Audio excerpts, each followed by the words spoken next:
The NBA Gambling Podcast on the Sports Gambling Podcast Network is presented by WinBet. WinBet is now live in Arizona, Colorado, Indiana, Louisiana, Michigan, New Jersey, New York, Tennessee, and Virginia. From boosted same-game parlays to live in-game odds, WinBet has what you need to win. Sign up today and bet $100 and get a $100 free bet at sportsgamblingpodcast.com/winbet. That's sportsgamblingpodcast.com/WYNNBET to claim your free bet today. Yes, sir. We are back with another edition of the NBA Gambling Podcast on the Sports Gambling Podcast Network. You know me, you know the voice, you know the guy. It's me, really real, villain real, Terrell Furman Jr. at your service. And happy birthday to Julius Randle and Julius Randle only. You know, I love it. I love when a birthday prop comes together. And Julius Randle did not exactly what we need to do. If you got 3 more rebounds, we would have been really, really up. But it's cool. It's cool. It's cool. It's cool. I'm not, I sacrificed the double-double for us to be able to ladder his points prop from 20 and a half, 25, 30, 35. I mean, come on. And this is why you have to follow us outside the show, because I wasn't on the show yesterday, but I made sure to tweet out Julius Randle's birthday for sure. So you know what was the 35 plus points price? I think it was like 8-1, 8-1. Okay. It was like 8-9-1, something like that. It was pretty high up. Man, I don't even know what to say. Like, thank you and happy birthday, Julius Randle. I can't wait till the next birthday. And we just keep this birthday prop thing going. I'm telling you, if you play the birthday props, you're up. Some people don't care about their birthdays, and we realize, but other people do. You play the birthday props, you're up. I got my co-host with me. You know the guys, Scott Studio Right Show. Scott, what's going on? Nothing much. Good to be back. I was on yesterday's show and ended up losing the lock in that same game, actually. I had Brunson over 22.5 points. He had 16 points in 18 minutes and picked up 4 fouls. They pulled him early in the third quarter. Knicks went up by, I don't know, about 90 in the third quarter. Yeah, something like that. And he just didn't play again. So I can't really call that a bad beat because number-wise, I was still about 7 points off. He only played 18 minutes. If he played the minutes, he would have got it. He played the minutes, he would have got it. He was on pace for 30. Like, he was on pace for he was 6 for 8 from the floor. Like, he was really good yesterday. He just got into foul trouble, and then the blowout didn't help. But I did end up winning the dog. I had the Clippers on the money line at plus 145, which wasn't easy because they were down double digits. I believe they were down 18 in the third quarter. But the Clippers do what, Ty Lue does, which is fall behind early, come from behind, and find ways to win games. Portland, it's Norman Powell. It's Norman Powell who had 20, I forgot what the hell he had, 22 in the fourth. 24, whatever. Yeah, he went off in the fourth quarter.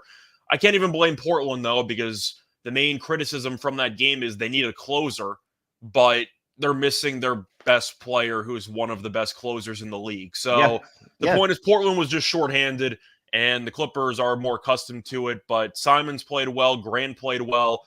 That's really when the game ended. It was when Grant fouled out with like 4.5 minutes to go on that offensive foul. And then after that, Portland offensively completely shut down. But they played well. The Clippers just buckled down when they needed to. And luckily for Munaf and I, we had the Clippers money line, and we were on the right side of it. Yeah. Good call for you all. I was on Portland last night, and I probably should have, it was a long road trip, first home game back. You typically fade teams in that spot. So I don't know. I have issues taking the Clippers, but could be a good spot to catch them at today. We have a big slate of NBA basketball today. We have, 10 games? 13 games. Oh, that's my favorite number. 13 games. Let's go ahead and kick it off with the Philadelphia 76ers going to Cleveland to play the Cleveland Cavaliers. Minus 3.5 for the Cavaliers. 210.5 is the total. And, whoa. Oh, there it is. I was about to say, where did that go? Injury report, we have Tyrese Maxey out with his foot. James Harden's still out with whatever James Harden's out with. I don't even remember at this point. I thought it was like a hamstring foot injury. Yeah, something like that. I don't remember what he's out for. I got to figure that out. Lamar Stevens is questionable with an illness. Jared Allen is out with his back, and it looks like Kevin Love is out with the thumb. It was a foot injury for Harden, by the way. Okay, I knew it was something like that. I just didn't know if it was both of their feet. Yeah. Well, him and Maxey. Okay, all right. So no Jared Allen in this one. No Kevin Love in this one. It looks like could change throughout the day. That's a pretty early injury report. But what are you doing here? Getting 3.5 on the road. So my initial thought in this matchup, which I ended up actually giving out on YouTube, I took Embiid's points, rebounds, and assists just over. It was 44.5. I didn't really care. You're looking at who Cleveland has to match up against Embiid, and they don't really have anybody because Jared Allen's out. You're looking at Mobley, who's a good defensive player. According to ESPN's actual measurables for the players on their profile page, Embiid weighs roughly 65 more pounds than Mobley. I don't think Mobley can guard him. I'm just going to say it. So I think Embiid's going to do whatever the hell he wants in this game. And if you look at Embiid's performances against the Cavs in the past, he's been just an absolute just beast. And to go through the numbers here, once again, the prop was 44.5 for points, rebounds, and assists. So I'll go through his last 5 games against the Cavaliers. Starting in February of 2021, he had 42, 13, and 6. Game after that had 40, 14, and 10. Game after that had 22, 9, and 5. Not a great showing there.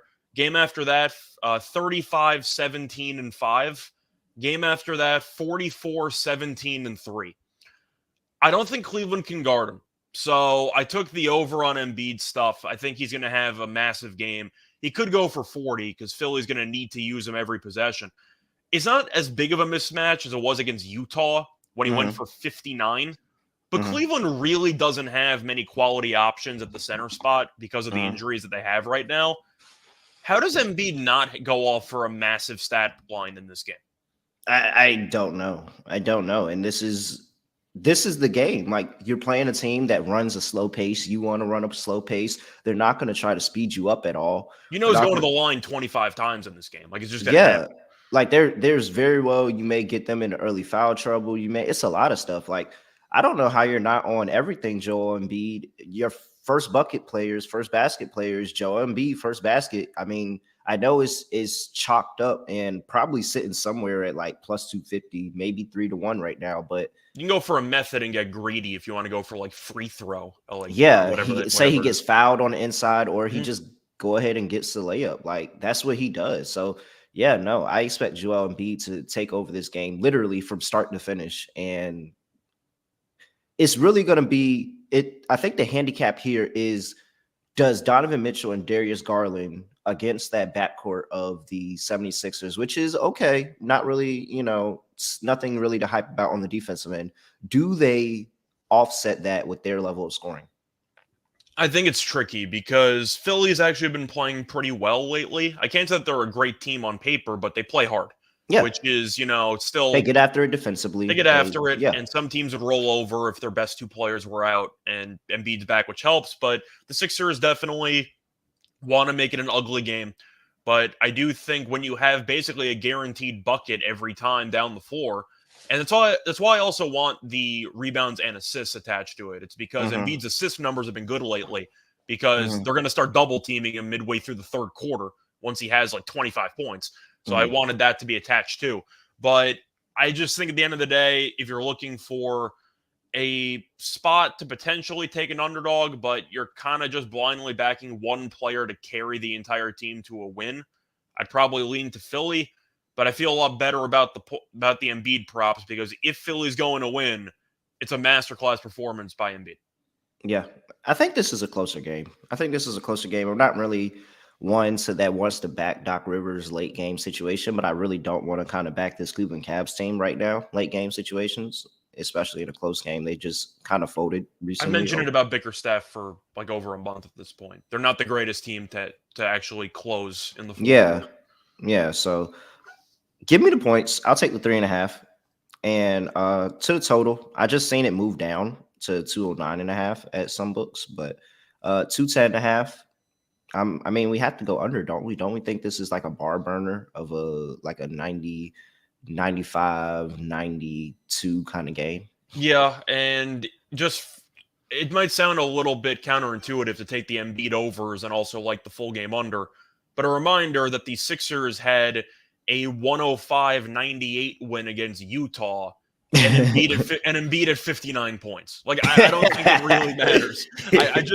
I think that the fact that it's going to be at a slower pace, I'm actually curious what Cleveland's going to do, because they might use Dean Wade at the power forward, so maybe they could go faster, but I doubt they will, because it's not what they want to do.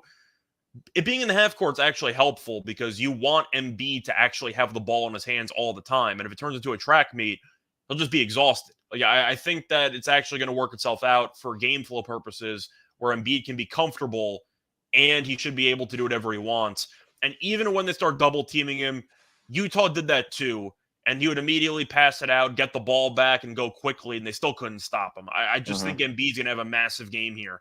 And I think if you want to look for maybe top point scorer of the night, if you can find that prop available, I'm sure Embiid's going to be one of the favorites. I mean, Giannis is playing tonight. You have a lot of games. But I really think that there's a great script here for Embiid to walk into 40 tonight. Yeah, absolutely. I agree. I would ladder his points prop. Well, I mean, you're not going to get much, juice on it because it's so high already. But it was at 30.5 for the points. That was the thing. I was trying to find the prop I actually liked the most because points were at 30.5. Rebounds were at like 9.5. Heavily juiced, but rebounding wise, he could be a little bit better, but we'll see what happens. And then the assists were at 4.5 at plus money, and he's been walking into like 6 every game for the last week. But I decided to just join all them together and take the points, rebounds, and assists because, I mean, I just think he's going to toy with this defense the entire game. Yeah, no, I agree with you. Let's see. The assists, though, at like 4.5 at plus 125, I did like a lot. I thought that was a very nice plus price play. Yeah, I mean, plus 220 for him to get 35. Plus, that's not bad. 650 for him to get 40. Like that's decent. We can ladder that and get some good value. So yeah, let's go ahead and let's ladder his points prop over 30.5, and then give us the 35 at 220 and give us the 40 at plus 650. I like that. All right. Next game on the slate, we have the Atlanta Falcons. Excuse me. We recorded NFL last night. That's what that was. That's all it was. Me and Scott literally just got from recording NFL last night to doing this. The Atlanta Hawks going to play the Orlando Magic in Orlando. -6.5. No, 6. -6 for the Falcons. Jesus Christ. For the Hawks. What's with them and birds? Change these mascot names. 6 for the Hawks. 227.5 is the total. Let's see here. And for an injury report for this game, we have Bogdan is doubtful. Jalen Johnson doubtful. Wendell Carter is out. Jalen Suggs is out. Cole Anthony is available to play. Mo Bamba is questionable. Markelle Fultz is available to play. Terrence Ross is available to play. And then Chuma and Jonathan Isaac are both out. All right. You're laying 6 on the road with the Hawks. I don't know why my mouth wants to keep saying Falcons right now. I think it's because we had that debate about the Falcons yesterday on the show. If you didn't listen to NFL Gambling Podcast, go listen to them. Yeah, Dirty Bird, whatever. Fuck them. 6 on the road with the Hawks, really? I'm not interested. Orlando stinks. They've lost 6 straight. I watched them against the Nets. The game was competitive, but they didn't really look good throughout the game. I don't know what Atlanta's doing, and we've been pretty low on this team for the majority of the season. We thought as soon as we realized that they couldn't shoot. Yeah, the most important part of the game. It took about one game because I remember betting the over in their first game against the Rockets, and I look at the roster and I'm like, oh, this team really can't shoot. Like, they just don't have anybody, and I just feel like it's a spot where you still have Trey and DeJounte who are really good together, from what we can tell. It looks like they can actually complement each other nicely. They talk a lot of trash. They can't back it up. They blow leads to Houston. We know the story. But the point is, I don't think this team is really good enough, especially with their reputation of being horrible on the road for X amount of years. They've really not been a good road team for a while. Orlando isn't good, but Cole Anthony playing is big. And I think that at home, we've seen Orlando kind of sneak up on a team or two. And I think that Atlanta, they won the first game by 10 in the head-to-head. They didn't look great in that game. My favorite play is the under in this matchup. I just think this total's too high. But I am going to lean to Orlando. I think the size can give Atlanta some problems because really besides Capella, who they occasionally give minute restrictions to because they try to give Okongwu some minutes, but I think Orlando can match them or at least battle on the boards, and Orlando is not going to shy away.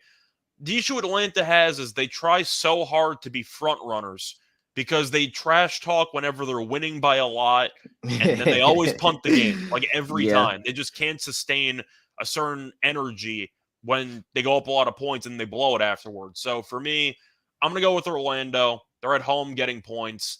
Atlanta's struggled lately. They're not great on the road. I'm hoping Orlando with Anthony back finds a way. Man, I just let's see.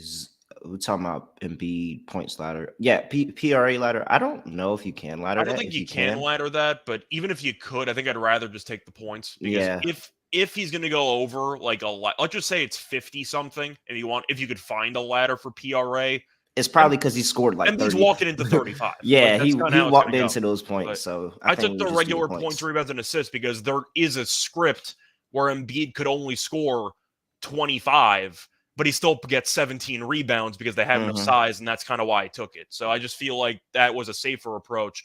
But if you want to take a ladder on that, just take the points because he's going to end up going for 35 if he goes for 50 something for points, Yeah. rebounds, and assists. All right, back to this game. So I told myself in my mind, as after watching Orlando play a few games, that I was going to fade them their first game back with Cole Anthony, just because of what they were doing with him in the few games that he actually did play. And You mean letting him shoot 30 times again? yeah, pretty much. And just 66.7% against Atlanta, 46.2% against Boston, 33.3% against New York, 20% against Cleveland. Like, I'm a fan of Cole Anthony, but I also understand that he is a volume guy and he has to take a bunch of shots. In a harsher way to put it, he's a bit of a chucker. Yeah. And he has such an easy ability to walk into a double-double in this game. Mm-hmm. Like, it's so easy for him to walk into a double-double in this game, and it starts and ends with just give the ball to Paulo Banchero. Mm-hmm. And like how you have Mo Bamba and Bo and Franz Wagner, a bunch of people that love cutting to the basket. Like, you have a bunch of people that love cutting to the basket. You as the point guard, you can just rack up a ton of assists in this. Well, And they need to cut to the basket because the team can't shoot. yeah. So. And so I think I still like the play in playing Cole Anthony's assist whenever it does pop up when he's officially said he's playing. They're going to bring it up, and it's probably going to be a little bit of what's the word I'm looking for? Conservative. It's going to be a little conservative. I think that's the time we can hit on his assists because he has so many options to get the ball to, and Atlanta defensively really, really bad, not good. So that's how I feel about that. I'm still going to go with Orlando on the points just because I can't take Atlanta on the road. So I'm still going to go against Orlando on the points there. But I do think that there is a world of possibility where Cole Anthony has a really good game back, and it's because everybody else around him is playing. Like, he can exploit that and get a bunch of easy assists. Yeah, you mentioned the assist prop for Anthony. I was looking at the assist for Banchero. It was at 2.5. Yeah, I see that. I was just looking at that. Like, yo, his is at 2.5. Yeah, at minus 125. You know he's going to play a bunch of minutes. He's played at least 35 minutes in 6 of his last 7 games. He's also had at least 3 assists in 5 of his last 6 games. Mm-hmm. I just think the number's too conservative for a guy who has the ball in his hands all the time. So 2.5 seems a little bit short to me. Anthony might have the ball in his hands a lot too, but he could also shoot better than some of the other guys on his team. So if they end up doubling Banchero in the post, at least he has a shooter to kick it out to. 2.5 assists for a guy that's going to play 35 plus minutes is way too low for me. I like the over on Banchero assists. And Aaron asked in chat about Bobo points. I feel like he's been going crazy recently. Oh, he had 20 something against the Nets. Yeah. Oh yeah, because I had him for freaking 8.5 rebounds, and I'm just watching the game like dog. He had He was 4 getting rebounds he in the was first getting quarter. buckets. He just couldn't get a rebound. Yeah, he But had 4 rebounds in the first quarter. I'm like, all right, that's a good start. Like mhm. that's a very good start. And then finishes the game with 6 and completely blows me. Uh, I don't think it's consistent enough for me to, and I don't see a price here. If I saw a number, I probably would feel one way or another. But if it comes in at like they're conservative around 16 and a half, maybe 15 and a half, maybe if we could just get at 15, if we can get at 15, I like them to get to 15. Mm. But start going above that, I'm starting to question a little bit. All right, total 227 and a half. What are you doing? I'm gonna lean to the under in this one. I first meeting barely got over 200. I'm just Hmm. gonna go with the under. Yeah, everybody's going over, and I get it. It's Atlanta. It's I Paolo actually don't. Banchero. I actually don't get it. Like I understand the argument is Atlanta's had some high scoring games, but Orlando just can't score, and they're at home. So I'm just backing the fact that I think Cole Anthony is probably going to go about 30% from the field, and that's going to have an impact on scoring mm. and just getting the offense in rhythm in general. All right. Next game, we have the Washington Wizards going to play the Brooklyn Nets, -5.5 for the Nets in Brooklyn. 229.5 is the total. And for this game, it looks like we have. Oh, wait, that's not the game. There we go. That's the game. Rui Hachimura out. Delon Wright is injured right now. We have Ben Simmons, who is out. Watanabe, who is out. David Duke Jr. is questionable. And we know TJ Warren still hasn't played. All right. Your Brooklyn Nets are laying 5.5 at home. What are you doing? Well, for this matchup, I think it's a little bit tricky because we saw the Nets beat this team last time by about 40. And Mm-hmm. that was the first game actually without Kyrie, and Mm-hmm. they ended up dominating. If anybody remembers, Gafford had to retire because Durant broke his ankles midway through the second quarter. That was that matchup. One of the dirtiest ankle breakers I've ever seen live, by the way. That was absolutely disgusting. But Washington's been decent Has lately. he played a game since that? I don't know. I feel like we just don't talk about it. They put him into like witness protection. We haven't seen him since. Yeah, But yo. either way, Durant last game went 19 of 24. Like he had one of those games where it was just you just couldn't tell why anyone even bothered. Like he just went into the game, he was going to drop 40, and there's nothing you could do about it. But Orlando hung around. Washington's quietly been decent, and Mhm. I think they can hang around in this game. Porzingis just also had his own 40 piece against Gobert of all people. He had 42, I think, against Minnesota.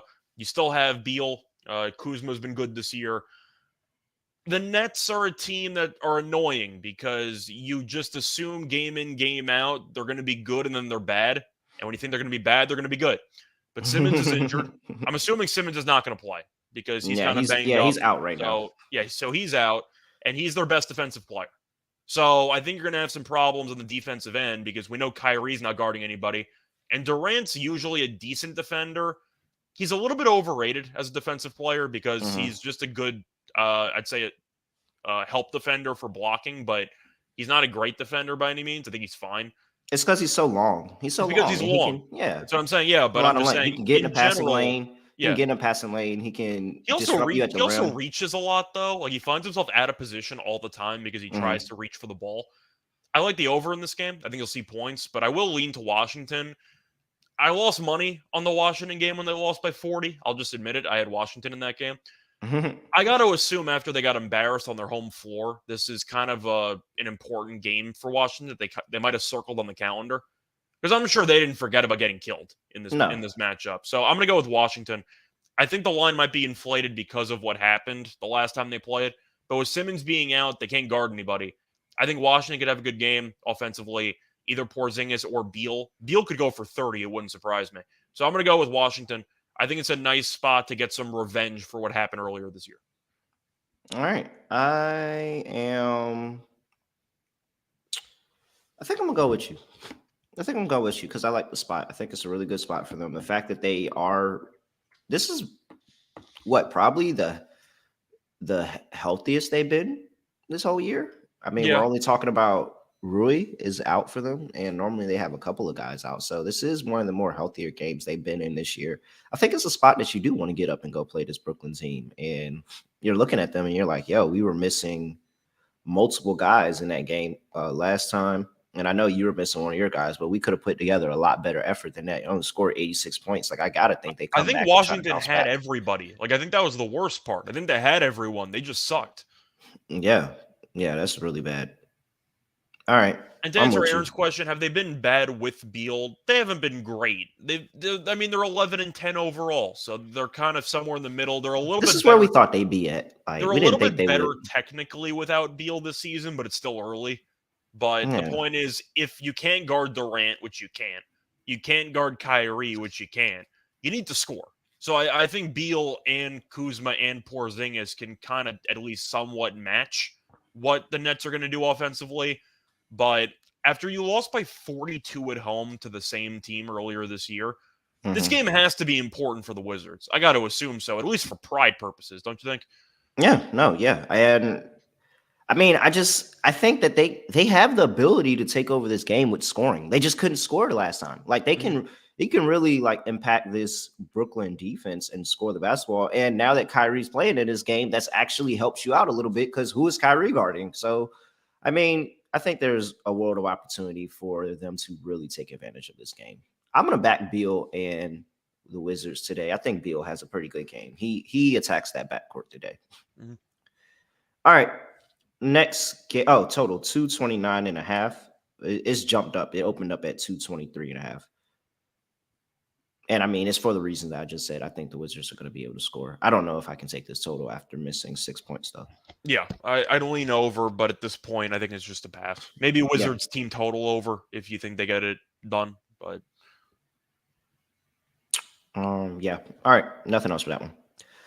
Milwaukee Bucks are going to play my New York Knicks. Unfortunately, this is going on in Madison Square Garden. So you know that Bobby Portis is about to come off the bench and give us like 40 or some insert random player 15 and here. 15. Insert random player here, Yeah. and they are going to have a great game in the Garden. They just think they're Jordan. 6 is the line for the Milwaukee Bucks. Opened up at 5. 228 is the total. Opened up at 226. Where am I at here? We have. Oh, wait, that's the wrong screen. I All see right. 227 and a half for a total. Okay. We have Beauchamp, who is out. Ibaka is out. Chris Middleton, is still injured. Joe Ingles, still coming back from ACL. And for the New York Knicks, guess what? You don't have anything because they played last night where they absolutely dominated the Pistons in Detroit. Now they're back in New York for this game on a back-to-back.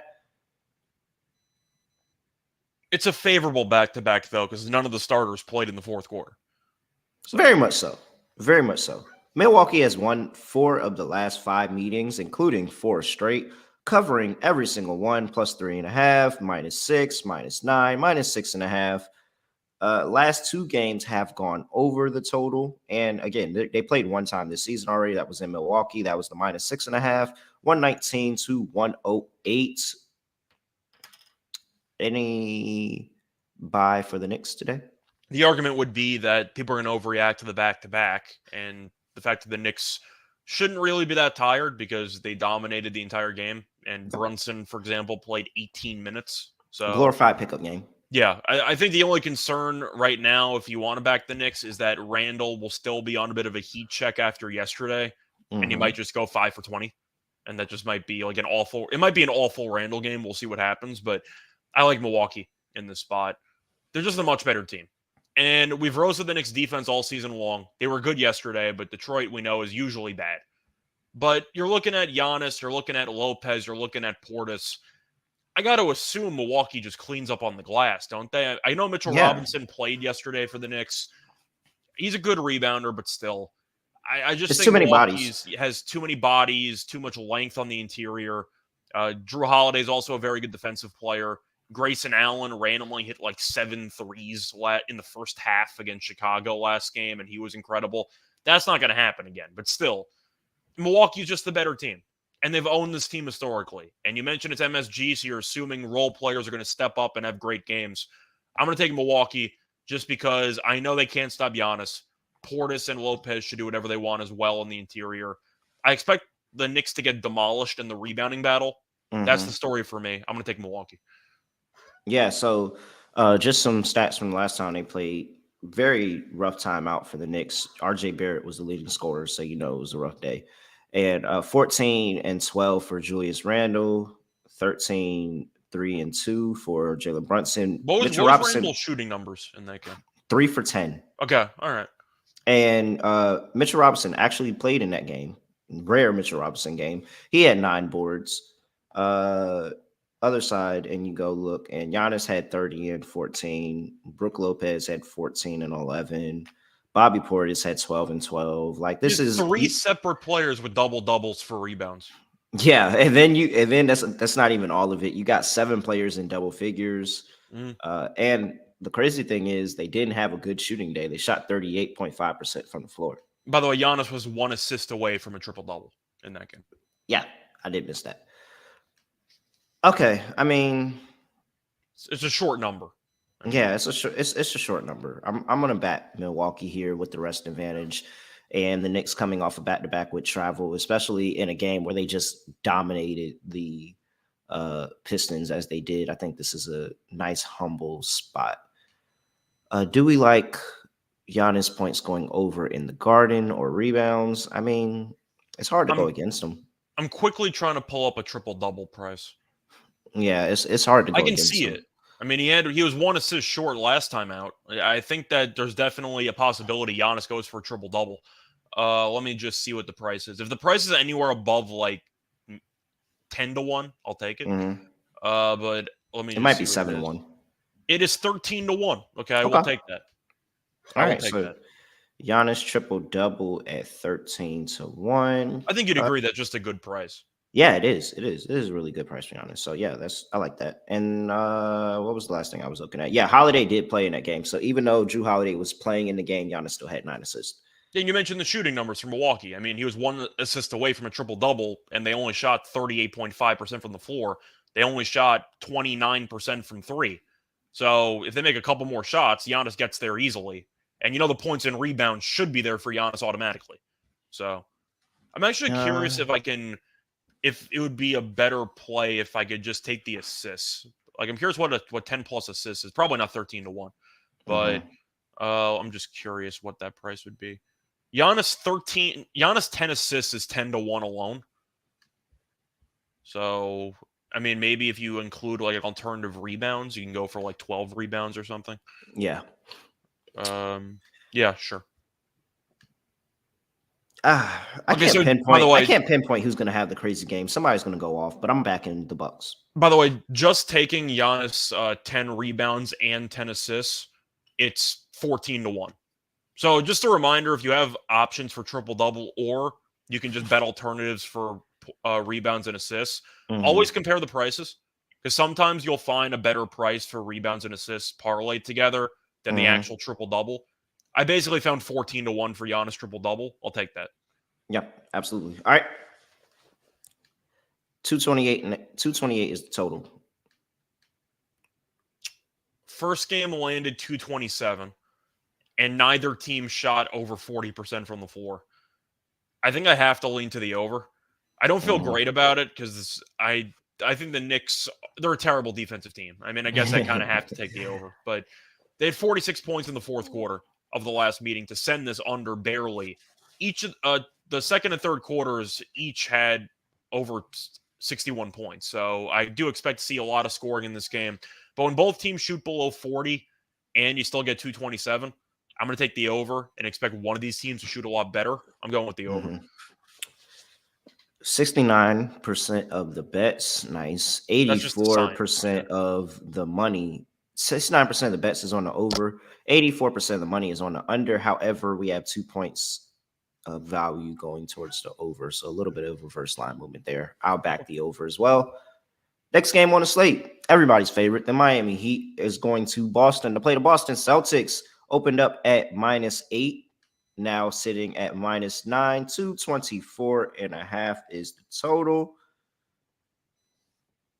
Let's see here. For the Miami Heat, we have Jimmy Butler is out. Tyler Hero is questionable. Max Strus is probable. Caleb Martin is questionable. Gabe Vincent is questionable. Duncan Robinson is questionable. Haywood Highsmith is questionable. Dwayne Dedman is questionable. Jamal Cain is probable. Nikola Jovic is questionable. Victor Oladipo is injured, and Omar Yurtseven both injured. They are not playing in this game. Whew, hold on. Give me a second. I think the Heat this season might be my least favorite team Huh. because their injury reports are the most annoying thing in the entire league. Yep, very much so. All right, I had to catch my breath and get some water real quick. For the Boston Celtics, Jaylen Brown is questionable. Al Horford is not on the injury report. I mean, that's it. I think So- Boston kills them. Uh, Boston is so damn good. And I mentioned on yesterday's pod, I took the Celtics coach to win Coach of the Year.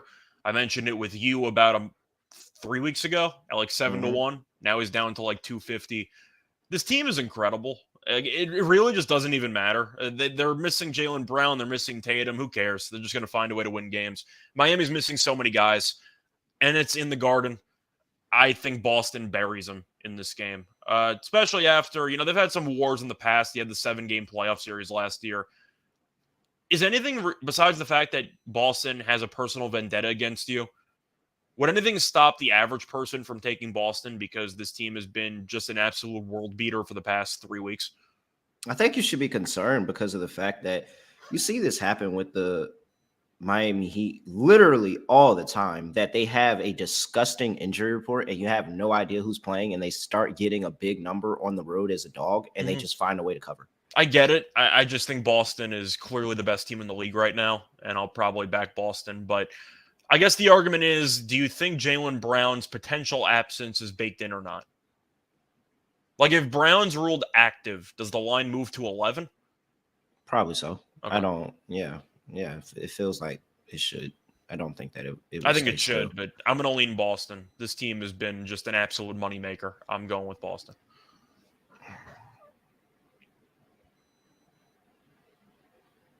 Every Miami game that we break down is the same. Like, you want to make a case for the dog, but you don't know who's playing, so you can't make a case for anybody. But it's like you don't know who's playing, and they'll come out there, especially when they're getting a large number. When it's a short number, it's like, all right. But when they're getting a large number, like I remember we were sitting here and we had already handicapped the Wizards Miami game. And then it came out at the end of the pod that more people were out and they started getting 5. And I was like, wow, I kind of feel a little bit different. Was that the overtime game? Yeah. And then they ended up coming and covering that game. So the Heat injury report, you remember like the dumb lollipops that like everyone used to have? Hey, hold on. You know what I'm talking about? Like the one that came with like the massive packs, like the blue raspberry flavor was easily the best one. Exactly, those. It's so hilarious you say that because I bought Dum Dums for Halloween. And the Heat injury report is the mystery flavor. You don't know what the hell's going to happen. That's basically what my comparison was going to be. It's just the mystery flavor Dum Dum. That's all I have to say about that. You? If anybody wants some Dum Dums, hit me up. I bought them for Halloween. Blue raspberry is the best flavor. I mean, if you have any of those, I'll take it. But the point is, the mystery flavor is the Heat injury report. Nobody knows. Yeah, give me one more. Give me one more thing to look at before I make a decision on this one. All right. Do you agree about last blue 5 raspberry games being the best flavor, by the way? Man. Blue raspberry is just, it never misses. Yeah, blue raspberry is kind of crazy. But I don't like how it'll like turn my lips blue a little bit. Yeah. And so I prefer the ones that don't change my lip color. Like I don't need everybody knowing I just had a lollipop. I get it. All right. Last 5 games, Miami Heat are still 3rd in terms of opponents' points per game, 105.6. The Boston Celtics are down in 13, not far, but 112.6. And where are they doing? Opponents' rebounds per game looks Boston's 8th fewest. That's what I'm looking at. Opponent 3-point percentage. Is Miami still really bad against the 3 these past? No, they're doing a lot better against the 3. Number 1, actually. So that's a definite huge turnaround in the past 5 games. All right. Kyle Pitts is missing the rest of the season. Give me the Miami Heat +9. I actually really, and it's because they're playing a back-to-back. and this is the back-to-back game set, both of the games in the Garden. And I do think that the Heat still won. So I'm gonna just back the dog both times, and I'm in the green if I get one. So I'm giving Miami Heat +9. Little sprinkle on the money line there, but I mean, I just don't know. You literally are just banking on the Heat, just figuring it out, like just figuring it out. Yeah, I'll let you. Aaron I'll let said you do you. root beer is 15-1 to be the best Root beer is an flavor. underrated flavor. I mean, that is an underrated flavor. No, Yeah. 15-1 is a great price because root beer sucks. Then it's a terrible price. Yeah, I hate root beer ones. You can't say it's a great root beer price if you ones. said that it sucks. Yeah, root beer sucks. It said he has the odds for it to be the best. I'm saying flavor. you're making it sound like it should be 50-1 because it's terrible. Oh, well, I thought 15-1 was like the highest. I didn't know we were going all the way to 50-1. I'm just Okay, I saying, would like make you said, it. you I said would it's make bad. it 50-1. Like, Yeah. All right, fine. Fine. It's 50-1. I'm trying to think of the other 50-1. flavors. Like strawberry is good, green apple's good. I mean, I think blue I got raspberry. cotton candy sitting here. Cotton candy's pretty good, but it also Cotton has the candy, same thing as blue raspberry. I actually hate cotton candy, not because it tastes What? bad, but because you always think it's blue raspberry until you actually taste it and you realize that you just got robbed. Oh my god! You got catfished into a cherry cotton candy is flavor. forever gonna be up there. If blue raspberry is -250, cherry's got to be like +100. I think cotton candy immediately gets demoted because you get catfished into thinking that it's a blue raspberry flavor every time you get it, and then you realize it's just not blue raspberry, and you're immediately disappointed. Aaron, I actually think I ate a pineapple one last night, and yeah, it was an okay you live to talk experience. about it. Hey, pineapple's not bad. Like, it's not terrible, but it's not like a great flavor. It might be 10-1. I get pineapple. I give green apple like the silver or bronze medal. Root beer is down there with grape. Okay. Root beer is just happy to be there. They qualified, they're just happy to be there. But all right, next game on the let's talk about WinBet. Because you're ready to boost your odds and win money. WinBet's live in Arizona, Colorado, Indiana, Louisiana, Michigan, New York, New Jersey, Tennessee, and Virginia. You get an app. You get everything you need. You have online sports betting. You have casino play. You have the WinBet Win Hour. You have the construction zone. Build your own bet parlay. You can do that in basketball, football, whatever you want to do it in. And if you sign up today, you can get a special offer. Bet $100, win a $100 free bet. So much to choose from. All you have to do is head over to sportsgamblingpodcast.com/winbet. That is sportsgamblingpodcast.com/WINNBET to claim your free bet today. Offer subject to change. Terms and conditions at winbet.com. Must be 21 or older and present in the state where playthrough WinBet is available. If you or someone you know has a gambling problem, call 1-800-522-4700. All right. Next on the slate, we have the Memphis Grizzlies going to play the Minnesota Timberwolves. -2.5 for the Grizzlies on the road. 231 is the total. Come down half a point from 231.5. Let's see here. For an injury report, we have when I find it. Oh, there it is. For the Grizzlies, Dylan Brooks questionable. How do you say his name? Larovia? Oh, I don't know. Yeah. The rookie. He's doubtful. And then, Desmond Bain, Danny Green, Zaire Williams are all not playing in this one. For the Timberwolves, you have Jayden McDaniels is questionable. Jordan McLaughlin is out. And then Carl Anthony Towns and Taurean Prince are not playing in this one. 2.5 on the road with Memphis. No Towns. And Memphis has won. Oh, I think those are a playoff series. But they met earlier this year, and Memphis won on 11-11, actually. Make a wish. 114-103 as a 4-point favorite. Total went under at 234. Any thoughts for you? I guess just to break down the game pretty quickly, if the team stinks when they're fully healthy, and now you're missing one of your better players who, to be honest, is underperformed all season long. Towns has not been very good. Mm-hmm. Do you think there's some value now in Minnesota because whatever they were trying to do at full strength wasn't working, and now they got to try something new? If you told me that they won this game, that is exactly the reason why. And that is the only reason I have a little bit of concern is because now they have finally been forced to change that starting lineup in some capacity and try something else to see if it works. It might not matter anyway, but all I know is if Towns was healthy, let's just say that the injury did not happen last game, I would take Memphis in like 2 seconds. Like that's a lock. Like I that would wouldn't be a lock. hesitate. But it's the fact that now they have to switch up. Like they have to change up that. And it looks like the starting lineup is probably going to be It's probably D'Angelo gonna be Naz Russell. Reid somewhere in there getting a bunch of minutes. Yeah, probably off the bench. D'Lo, Anthony Edwards, Jake McDaniels, Kyle Anderson, Rudy Gobert is the projected starting lineup. Okay. I mean, nothing there makes me. I guess we want to back Kyle Anderson playing against he's shooting 41%, I just don't know how many minutes 41.5% he's going to from get. three. Like that's the problem. Is Yeah. that because of the fact that you have to use somebody new in your starting lineup, it means the minutes can drastically fluctuate for that one player because you might see Minnesota experimenting with the new potential lineups to find something. So I don't think I'm interested in Anderson. I think if I was going to take anything, he's killed me this year. Gobert rebounds. He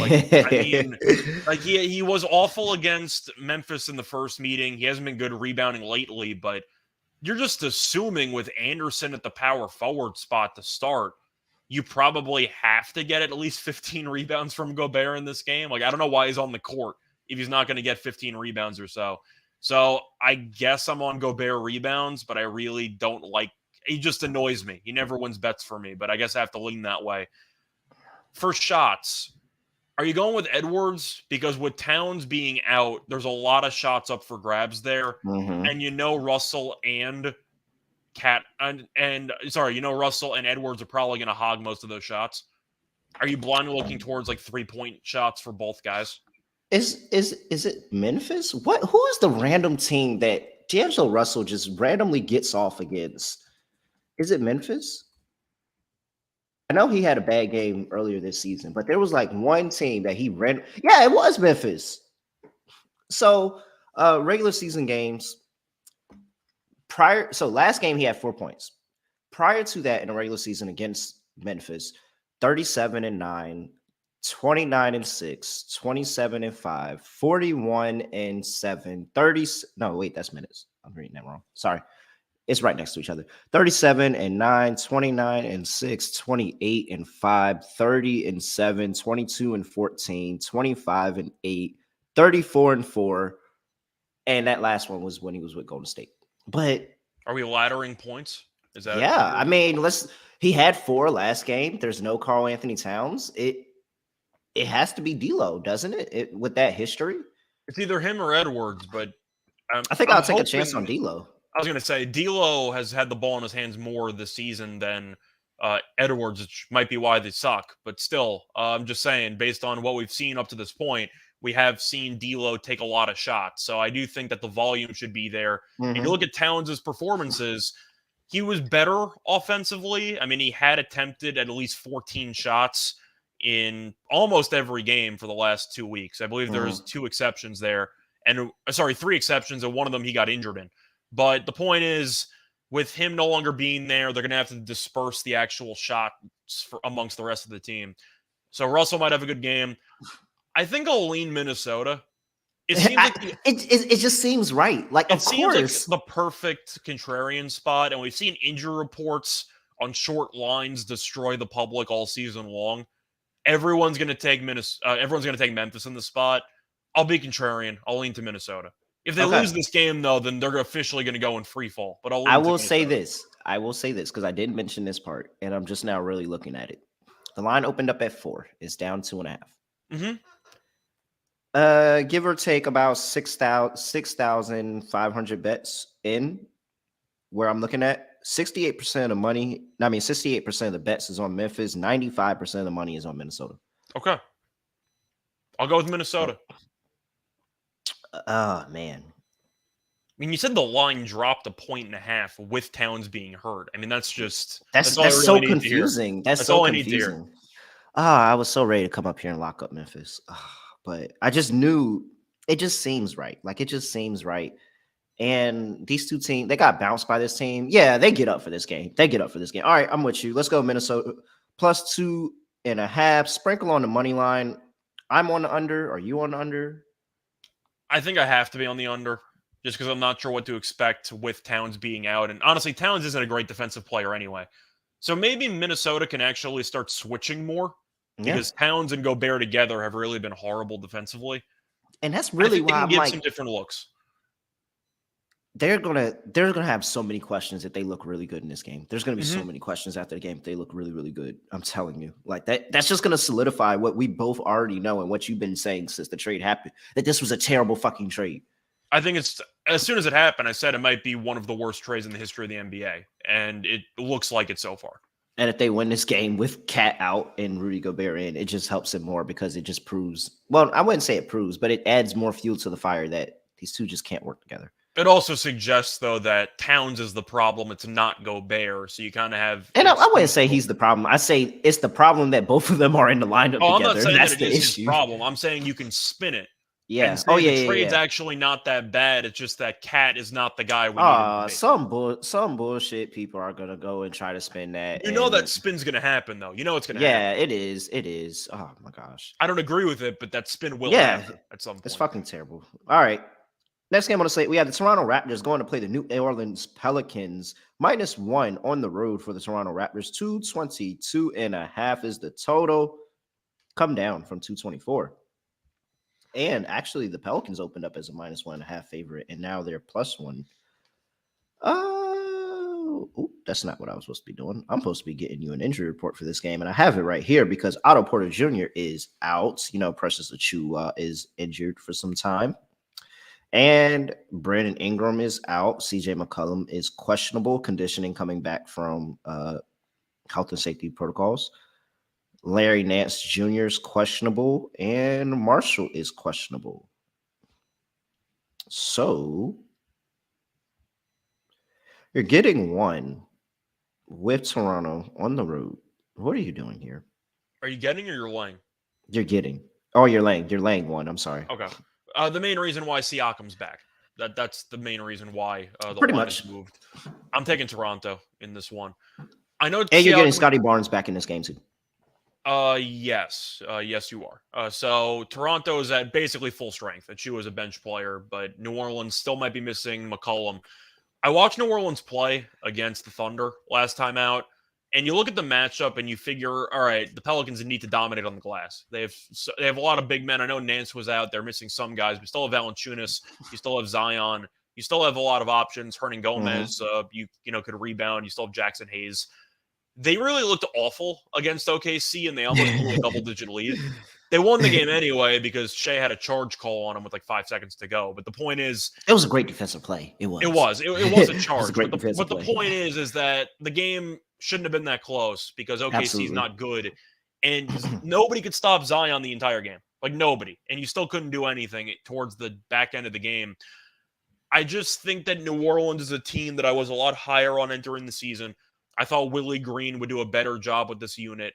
Now, as of right now, it's not fully his fault because Ingram's out, McCollum might not play. I get it. They just don't look as fluid as I thought they were going to look.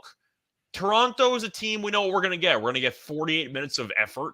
And if New Orleans isn't going to dominate the glass against OKC, then I think Toronto can do well on the boards here. But Siakam's a matchup problem. Van Vliet's going to be a matchup problem. Barnes defensively, we know, is really, really good. I'm going to take Toronto. I think this team is right now the better team.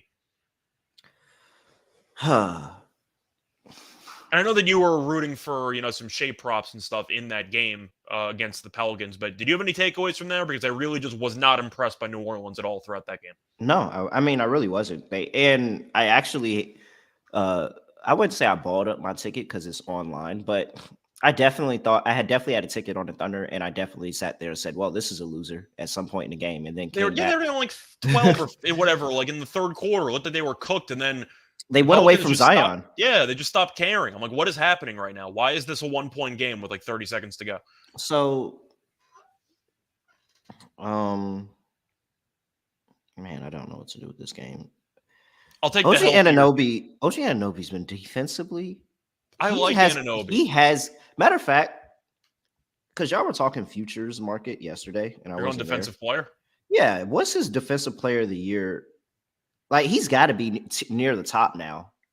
All I know is before the season, I mentioned Herb Jones at like 80-1 or something. He probably won't win the award, but if you were watching what he did against Shea in the last game, He's he good. definitely deserves to be in consideration because he put the clamps down on Shea down the stretch. He was incredible All against right. Shea Gilgis.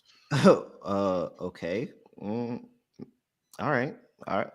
Brooke Lopez is leading the Defensive Player of the Year Because race. he has a bunch of blocks and Milwaukee's like Yeah. the best defensive team. So 2-1. Giannis is plus 350. OG is right there at 6-1. I think you should still buy in on OG at 6-1. I'm not gonna you're lie to you. assuming that Lopez and Giannis voters are going to cannibalize themselves because they play for the same team. Yeah, and yeah, it's actually, if I was on that show yesterday, I would tell you right now to play an OG and OB ticket. I think the only issue is that the mainstream media might just not care about Toronto. I think that might be the main problem there. Yeah, no, that's definitely 100% the problem. Evan Mobley is at 10-1. That's another good one of somebody that's just mainstream media is going to probably pay more attention to. All right, man, I say all that to say I don't think he gets the Zion matchup because there's like 50 pounds of difference there. It'll be Barnes or Siakam. They might double team Zion the entire game. Yeah, but and I think that's a good plan. Double team him and then leave OG to CJ, or If CJ even plays, but yeah, and then or you get Trey Murphy, like, and you kind of hold those guys down. I think defensively, Toronto can really put on a clinic here and really, really get the Pelicans off their game. I don't like all the money coming in on Toronto, but it just seems like the right play to me. Like I think I like Zion basketball-wise. assists for a prop in this game. Yeah, I was on that last time. Last time we was out here He and cruised over that. on Monday, I was talking to Skeet and Moonoff about it, and I said, "Hey, while CJ and Brandon Ingram are out, Zion has history playing like a point forward kind of role and dishing the ball out to guys." And so, yeah, I definitely like a Zion prop here because, and we've seen Toronto go and blitz people and double team. They did it with Kevin Durant. They did it with somebody else that they double teamed a lot in the freaking game. So they have a history Embiid? of double teaming stars. I think it was Embiid. Okay. And so they have a history of double teaming stars, and Zion's a good enough passer to get out of it. So yeah, I like a Zion assist prop again today. I'm going with Toronto on the money line, though. I just think defensively is just too much for the Pelicans to handle. I agree.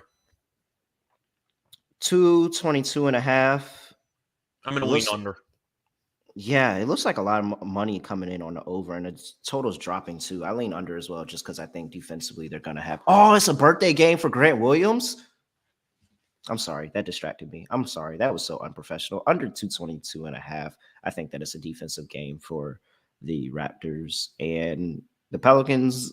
I mean, the Raptors are never going to run a score up on people. Like, they don't try to run a score up on people. The Pelicans couldn't do anything offensively against the Thunder for the second half of that game. Like, I'm not going to pick them to suddenly break out against Toronto. I'm going to take the under.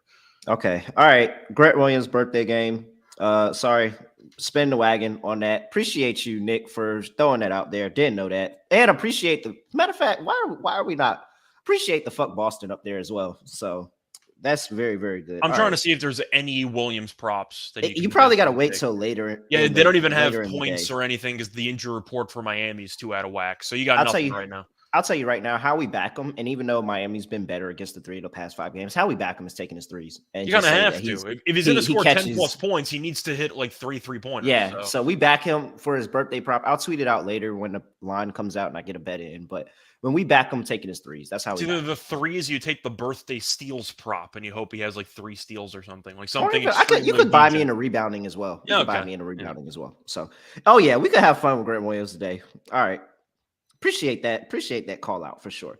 All right, next game on the slate, we have the San Antonio Spurs and the OKC Thunder playing in what we would have thought was the Victor sweepstakes earlier in the season, but it looks like OKC wants to play a little bit.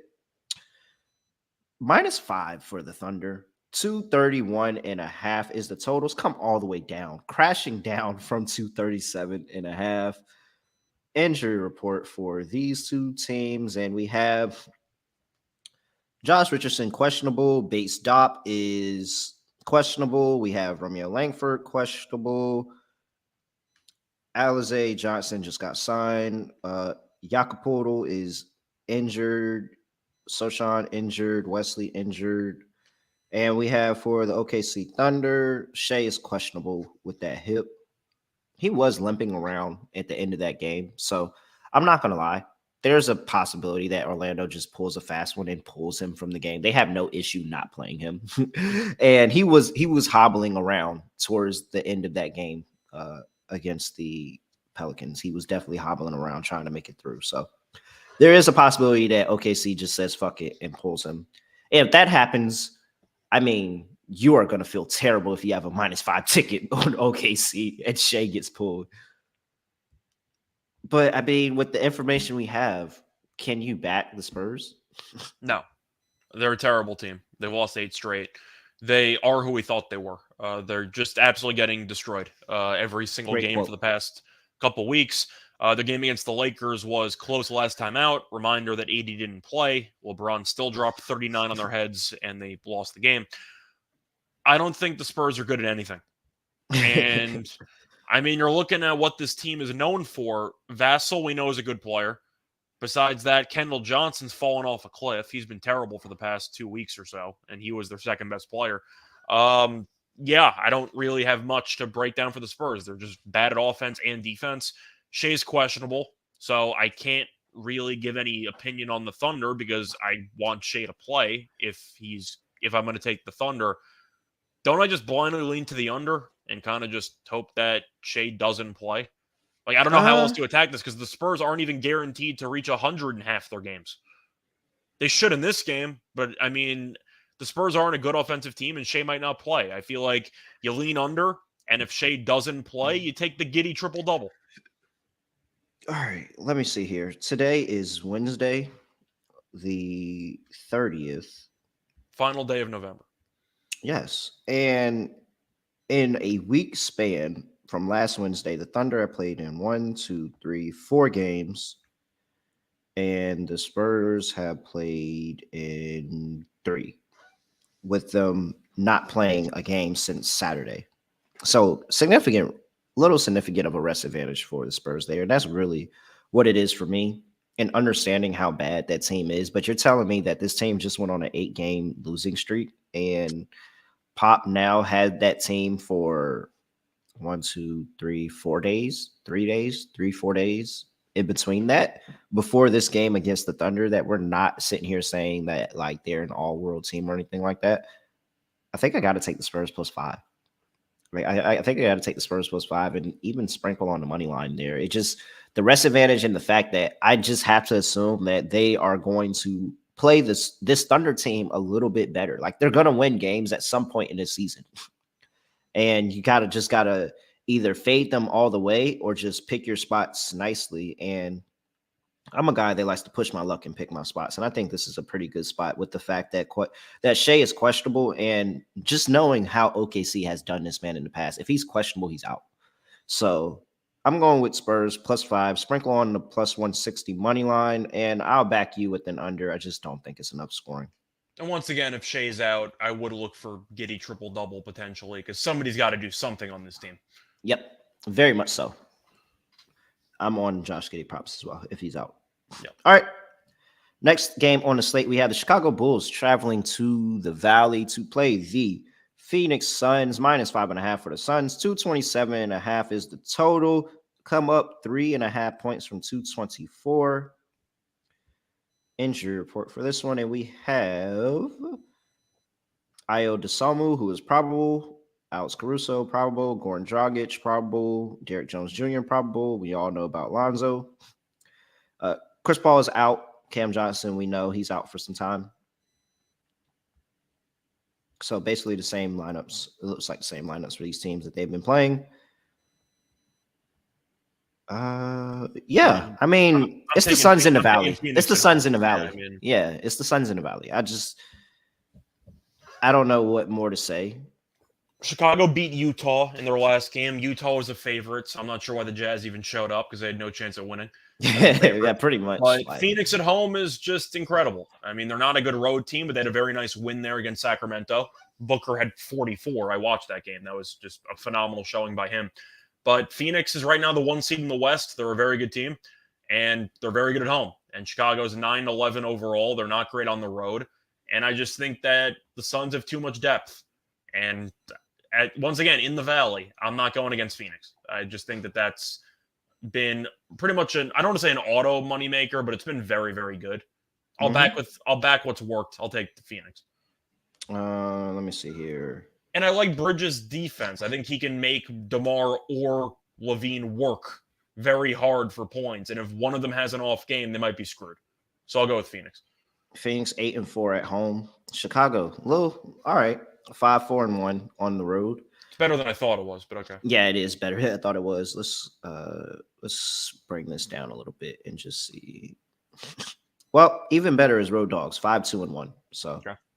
that's going well for your Chicago backers, and that is a really good stat. However, I'm not fading Phoenix in the Valley, so give me Phoenix minus 5.5. Play your Phoenix money line in your parlays or whatever you're doing, but I think they can go out here, get a really good win. I do see where it could be a close game, and just the fact that I think DeMar DeRozan can have a really good game in here. Like I like what Phoenix does defensively, but I think DeRozan is one person that where he can get to those soft spots in Phoenix defense in the mid range where he can make a lot of points. Like I think they're going to have to try to double him, and I don't see them doing that with too many times. But I think they're going to have to try to double him and get the ball out of his hands for them to slow him down tonight. So I think DeMar DeRozan can have a pretty solid hit his points prop this game. All right. 227.5. I don't understand the over money. I was going to lean to the under in this game. Yeah, I'm definitely leaning to the under now that it's went up, but I don't know why it went up. I just don't get why it went up. Maybe it's public. I think it's public. 79% of the bets on the over, 52% of the money is on the under. So maybe public bettors pushed it up a little bit. But yeah, I'm on the under as well. I think that this is a slower pace game. Like both of these teams play in a half court a lot. Slower pace game. Mm-hmm. They get after it a little bit defensively. Both teams just talked about 10 in defensive rating. Chicago's 10. Yeah. And which is really saying a lot. But yeah, and Phoenix we know is top 5. So. And I don't remember what else I was going to say. I like the under. I feel like the under is a good play. I think Suns money line and the under for this game is like a nice little parlay to get a plus money price and back the Suns without taking the points. I mean, truth is, if you like the over, you might as well just take Booker to get to like 30. I mean, Booker's going to have a good game because he's the majority of the offense at this point. All right. Next game on the slate, we have the Houston Rockets playing the Denver Nuggets again in Denver, minus 11, same place it was at when we handicapped the game on Monday. 230.5 is the total.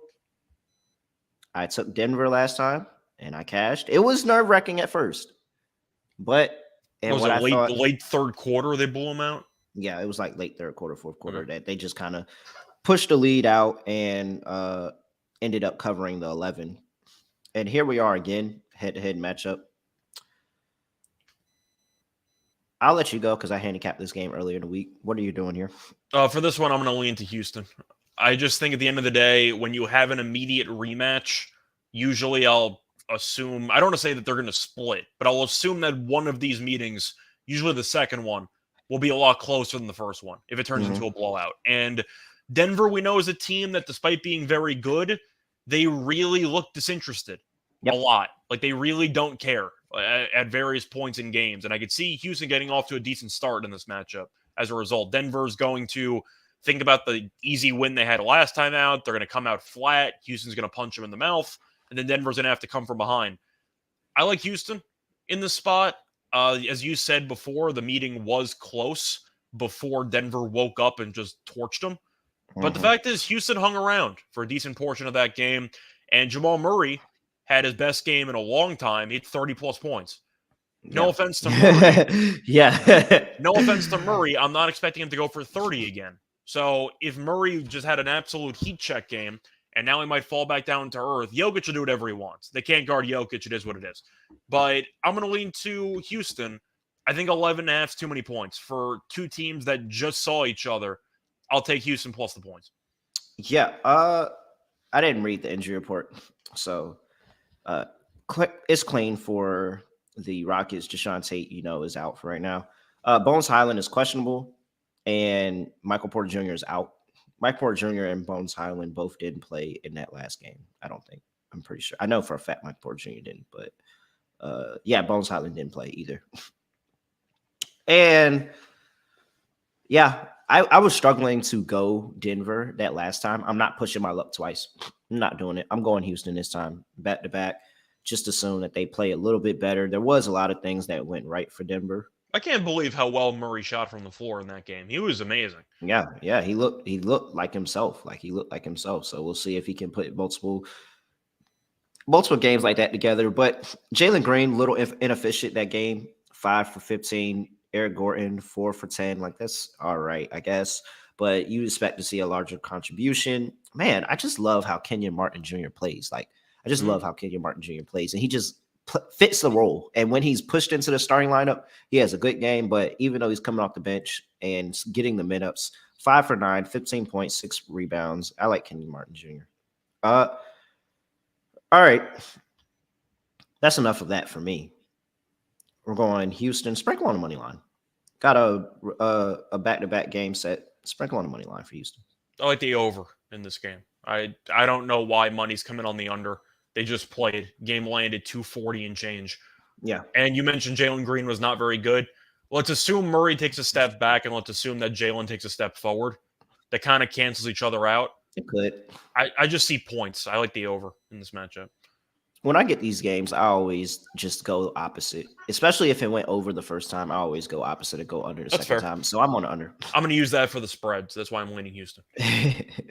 Yeah. All right. We're both on Houston. He's on the over. I'm on the under. Next game of the slate, we have the Los Angeles Clippers that we talked about earlier, who played last night. They're playing today in Utah, -7 for Utah in that sticky elevation. 224.5 is the total. Can you repeat the line for a second? -7 for Utah. Okay, cool. Just making sure All I heard right. that right. All right. Yes, you did. Don't have anything for you for injury report with the Clippers just playing last night. I can tell you more than likely, you're probably not going to see Kawhi. You're probably not going to see Paul George. Probably not going to see Luke Kennard. Maybe you'll see John Wall. Maybe, but Do you think they bench even more people? Do you think more maybe doesn't potentially, play like or you whatever? potentially probably could be adding more people to this injury report. They tell So, Zubac to take a rest. uh, pretty clean for the Utah Jazz. I mean, This is a spot where Utah should win comfortably. yeah, it They should. got blown out at home by Detroit. Like, I don't know what the hell to think. I can't lay 7 with Utah at home. Like, I think it's Clippers or pass. But Let's get an update on the numbers. Even though I know it off the top of my head, I'm gonna just look it up for the sake of. it's just looking good it up. data to say because All right. we know that Utah as a favorite's been awful. As a favor, Utah Jazz are 1-6 this season. As a dog, the Utah Jazz are 12-4 this season. I'm gonna tell you right now, the only team better than Utah as a dog is Phoenix, who has covered all 3 games that they've been a dog. And they've only had 3 because Phoenix is It's 6. Phoenix. So, So like, I just don't know. Clippers +7. Clippers +7. That's really into the handicap. I don't care who plays. I don't know how they do it. Actually, I would wait because I don't think anybody adding, short of Paul George and Kawhi playing in this game, I don't think adding anybody is going to push the line and you're going to be like, damn, I wish I got the 7. However, when you see that a couple people are out, you're going to get a better number than you probably should. And that's the number you need to take. All right. Anything else? Anything else? I feel like +7 total. Anything on the total? I have no idea. Guess I'm gonna lean to the under. I don't know. Yeah, sorry. Just I don't know. I'm not touching the total, not knowing what the Clippers are doing. Exactly. But like, I'm I definitely don't know what you want me to tell you. I'm 100% not betting the Jazz -7. So yeah, give me the Clippers. Give me the Clippers +7. That's my bet for the game. Mhm. And maybe I'll have a player prop later in the day. All right, next game on the slate, we have the Indiana Pacers. This is the first time they're playing. No, they played last season. They had that played last season after the trade, right? Or did they not? No, March 23rd. Yeah, they played last season after the trade. Okay. Sorry about that. I had to think about that real quick. Indiana Pacers are traveling to Sacramento to play the Sacramento Kings. -4.5 for the Kings. 242.5 is the total. Sorry, I almost cheated you. 242.5 is the totals. Come up from 239. Injury report for these two teams. And you have Trey Lyles, who is doubtful for the Kings, and then you have, Daniel Tyson, Chris Duarte are both injured and not playing in this one. Let's just go ahead and throw that up there. We have questions about laddering Sabonis and Halliburton. 6 up to 10 and 10 up to 14 for his assist. I assume that is. The Sabonis assists have been going crazy. Mm-hmm. That we was on that on Monday, and he hit it with these. And yeah, was it a triple double against Phoenix? Yeah, and we talked about that triple double too, and we said that this was it was 7-1 his price for that triple double. So, in terms of the line, I mean, that was some heroics what they did in that fourth quarter to the Lakers. Mm-hmm. Is this a letdown spot? You can definitely make a case for it. But I want to start off with the total in this game.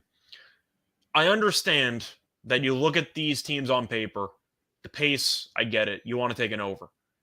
Indiana defensively, not bad. They're actually 13th in defensive rating. It's the Miles Turner effect, I guess. It is. But do you think this number's a bit high? Like, I understand the argument. Sacramento doesn't guard anybody. They play fast. Their home games are high scoring. I get it. 242? I'm not going to expect more than 60 points per quarter in this game. Like, I just think this number is a bit too high. Like, am I alone here, or do you kind of feel the same way? I don't want to take an over. I'll tell you that much.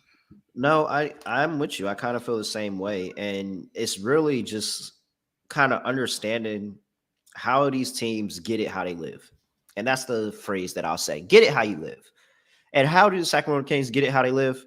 51.7 points per game in the paint, 10th in the NBA. Mm-hmm. Really tied for 9th in the NBA in that metric. And we talked about Indiana. How do they get it by they live? By stopping the opponent in the paint with 47.6 points per allowed per game. That is 11th in the NBA. So I see Indiana taking them out of the paint and forcing them to shoot more jump shots, more threes. And Herter's been ice cold from 3 lately. Yeah. So. Let's cut the metric down, because that was throughout the season. Let's cut the metric down a little bit more. And still Sacramento 8th in points in the paint, and we get to opponents' points in the paint, and it looks like they drop a little bit for Indiana. Indiana drops all the way down to 27. So a little bit worse recently than what they've done over the course of the season.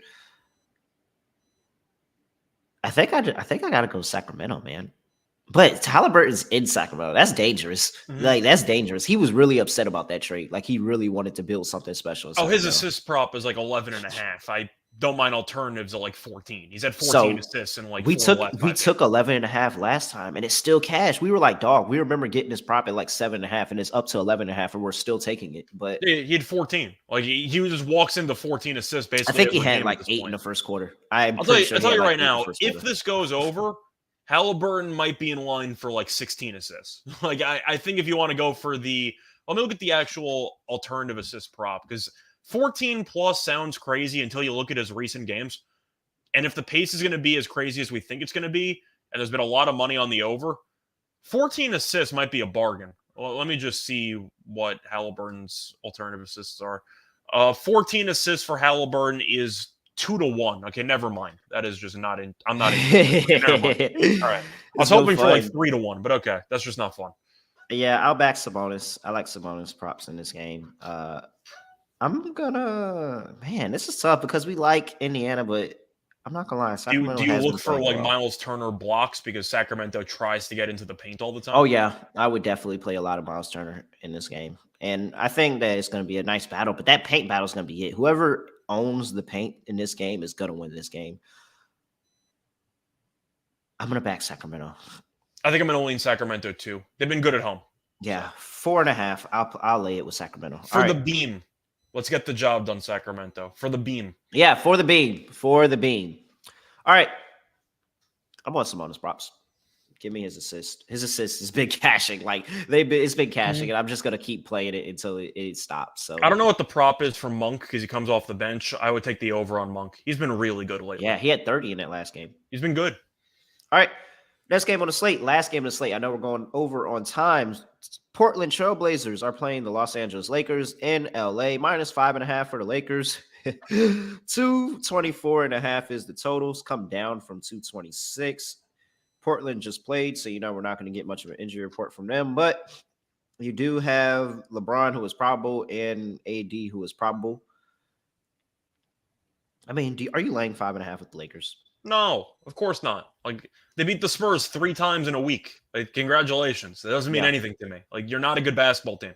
And the main issue that you also run into, besides the fact that they rarely lead games, is when they lead by 17 against Indiana, they couldn't hold it because defensively they stink. I think this is a really bad basketball team. And your argument is, LeBron and AD should have a field day. They should. It just hasn't mattered.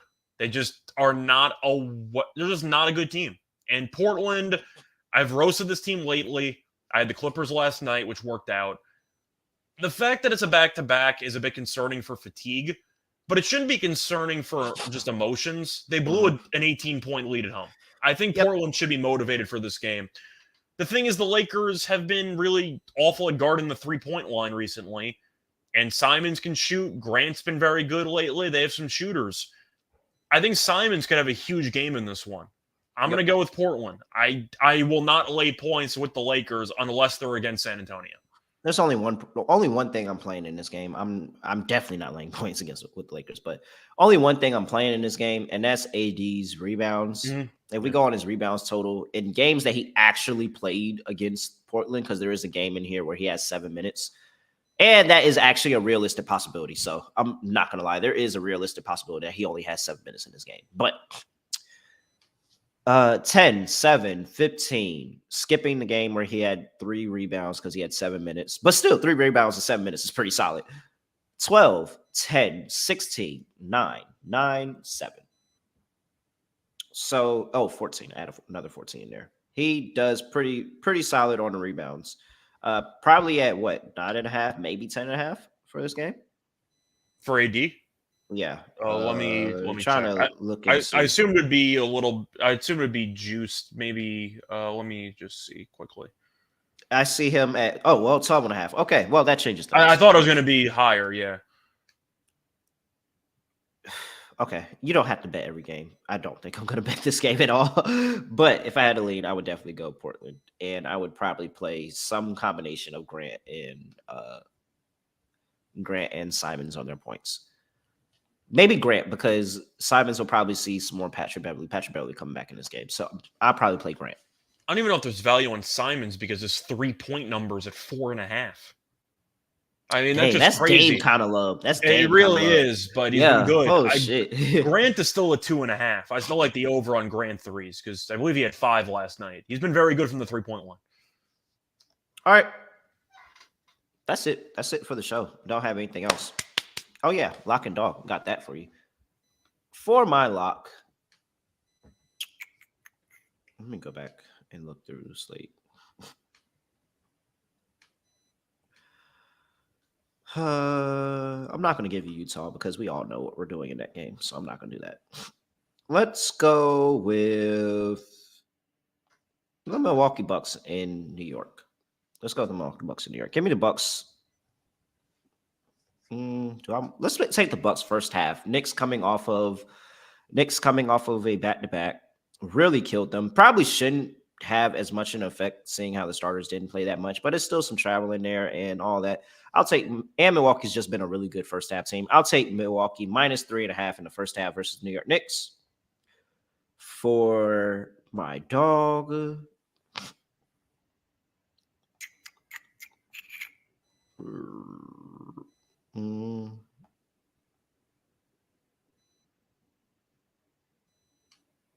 dang. I guess I'll go. I'm getting a pretty decent price with Washington. I'll go Washington plus 170.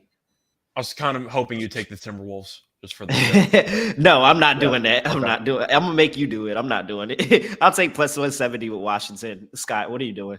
All right. So for my lock, I thought about taking the Embiid prop once again for points, rebounds, and assists. I think I'm probably not going to do that. You can spread the wealth. You gave it out. You I played. was gonna say I was saying I gave it out earlier in the pod, but like I think that's definitely a solid play there. But looking at the actual card, if it ain't broke, don't fix it. I'm gonna take the Celtics at home, minus the 9. Boston's been unbelievable. There's no way around it. I know Jaylen Brown might not play, but he might play, so we'll see what happens. But here's a looking at Boston's recent performances, and it's actually hilarious how good they've been. I mean, it's really just something to witness. They're so damn good. And I'm not going to overreact to the Heat beating the Wizards twice and beating the Hawks. The Celtics are 10-1 at home. Beat Dallas by 13, beat Sacramento by 18, beat Washington by 9. Tatum did not play in that game. They also led by like 20-something in that game. And they beat Charlotte by 35. Like, this team is nuts. Miami on the road. You've talked about fading them for a while on the road. They're 2-7 straight up on the road. Yep. But Boston just kills teams. I'll take Boston on the spot. All right. For my dog, I'm trying to think of how crazy I should go for this because I don't know if they're going to win the full game. And statistically speaking, they've been awful in the first half on the road. But I like the spot. I'm going to take the Rockets, and I'm going to take them. Do I want first quarter at plus 195 or first half at plus 275? You know what? Screw it. I'm going to go first quarter. Okay. I'm going to go first quarter at plus 195. I just think it's a good spot where Denver's going to come into this game expecting to roll because they just beat this team. I think Houston, it's really difficult to, really, no matter how bad the team is, to dominate against the same team twice. They're professionals. They just saw each other. I think Houston's going to be motivated to kind of avenge the loss they just had. It won't work out long term because Denver's the much better team. But for 12 minutes, I'm hoping Denver sleepwalks through the start of the game. We've seen that happen before. I'm going to take Houston first quarter at plus 195. All right. You have the lock and the dog. I am trying to make a little parlay. I really wanted Devin Vassell, but I don't see his numbers up yet. So right now, the parlay consists of Joel Embiid 35 plus and D'Angelo Russell 25 plus. That's 14-1. Okay. So I like that. Just know I'm probably adding Devin Vassell in there, and maybe he's probably going to come out at like 20 and a half. So 19 and a half, 20 and a half, something like that. I'll take him up 25 and add him in there, and that'll be the parlay. So whenever that drops, that'll be. If Shea is out, by the way, I would have looked to pivoting towards like a Trey Mann type game for points. Yeah, I like that. But I mentioned Giannis triple-double at like roughly 13-14-1. I think that's probably worth something. Besides that, that's kind of going to wrap it up for me. Let's see here. We can do. I'm not about to play with the odds. I'm gonna just go ahead and type in triple-double. Giannis triple-double, and where's Sabonis? Sabonis triple 550. What the fuck? Terrible. Awful. But you're getting 90-1 with just those two. Is that with or without Sabonis? Because there's no chance. That's with Sabonis. So I'm not putting 550 in there. Like, that's just not happening. So it's just Giannis and Sabonis. Both of them get a triple-double is 90-1. Okay. Yeah, I really can't think. I mean, if we swap out Sabonis for Giddey, if Shea's ruled out, that's going to be a great we don't have price. We don't have lines yet, but that's going to be a great price. Yeah, I like that better. That's even fun. Okay. All right. We throwing out some stuff out there. All right, guys, we've been going for an hour, 30 minutes. I'm going to go ahead and end this and get y'all time back. He's at Rochelle Radio. I'm at really real __. Make sure you subscribe to all the podcasts, NBA Gambling Podcast, NFL Gambling Podcast, Tennis Gambling Podcast, everything you have. Subscribe to all the podcasts, leave reviews. We gave you the lots, gave you some parlays, some cool parlays. So let's see if we hit those. Other than that, I have nothing else to say, nothing else to do. So we're out of here.